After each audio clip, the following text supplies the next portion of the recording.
નીતિન પટેલે જેને 3 વખત ગુજરાતના મુખ્યમંત્રી બનવાનો મોકો મળ્યો હતો, પરંતુ આ વ્યક્તિને કારણે તેઓ બની શક્યા ન હતા અને હંમેશા ભાજપના એક સામાન્ય નેતા બનીને રહી ગયા।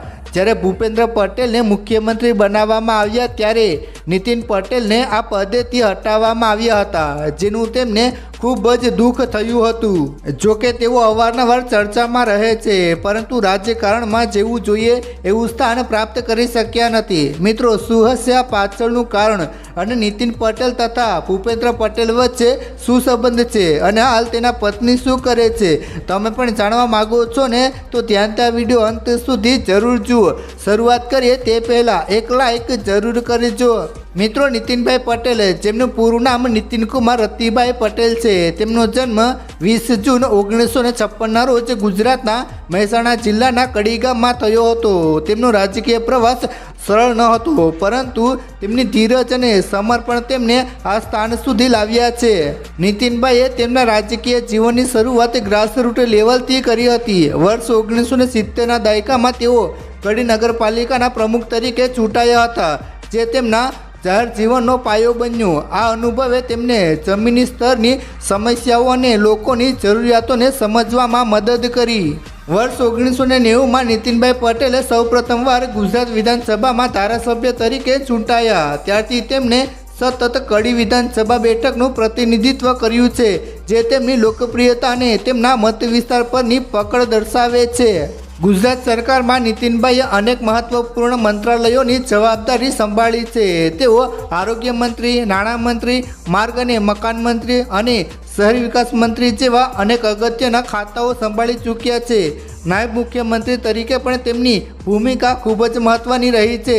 તેમના કાર્યકાળ દરમિયાન તેમણે ગુજરાતના વિકાસમાં નોંધપાત્ર યોગદાન આપ્યું છે, ખાસ કરીને આરોગ્ય ક્ષેત્રે અને માળખાકીય સુવિધાઓના વિકાસમાં। રાજકીય જીવનમાં વ્યસ્ત હોવા છતાં નીતિનભાઈ પટેલ હંમેશા તેમના પરિવારને મહત્વ આપ્યું છે। તેમના પત્નીનું નામ સવિતાબેન પટેલ છે। સવિતાબેન એક ગૃહિણી છે અને નીતિનભાઈની રાજકીય યાત્રામાં તેમનો અવિરત સાથ આપે છે। નીતિનભાઈ અને સવિતાબેનને સંતાનોમાં એક પુત્ર અને એક પુત્રી છે। તેમનો પુત્ર જેનિલ પટેલ છે અને પુત્રી ડિમ્પલ પટેલ છે। તેમનો પરિવાર નીતિનભાઈના રાજકીય અને સામાજિક જીવનમાં એક મહત્વપૂર્ણ આધાર સ્તંભો છે। નીતિનભાઈ પટેલ માત્ર એક મંત્રી કે ધારાસભ્ય જ નહીં, પરંતુ ભારતીય જનતા પાર્ટીના એક વરિષ્ઠ નેતા પણ છે। તેઓ ગુજરાત પ્રદેશ ભાજપ પાર્લામેન્ટરી બોર્ડના સભ્ય પણ છે અને રાષ્ટ્રીય કારોબારીમાં પણ તેમનો સમાવેશ થાય છે।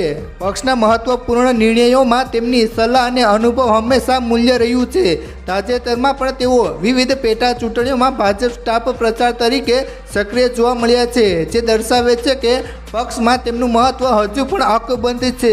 મિત્રો, જ્યારે ભૂપેન્દ્ર પટેલને મુખ્યમંત્રી બનાવવામાં આવ્યા હતા ત્યારે નીતિન પટેલને નાયબ મુખ્યમંત્રી પદેથી હટાવવામાં આવ્યા હતા। જોકે નીતિન પટેલે જાહેરમાં ભૂપેન્દ્ર પટેલના વખાણ કર્યા છે અને તેમને મુદ્દો અને મક્કમ મુખ્યમંત્રી ગણાવ્યા છે।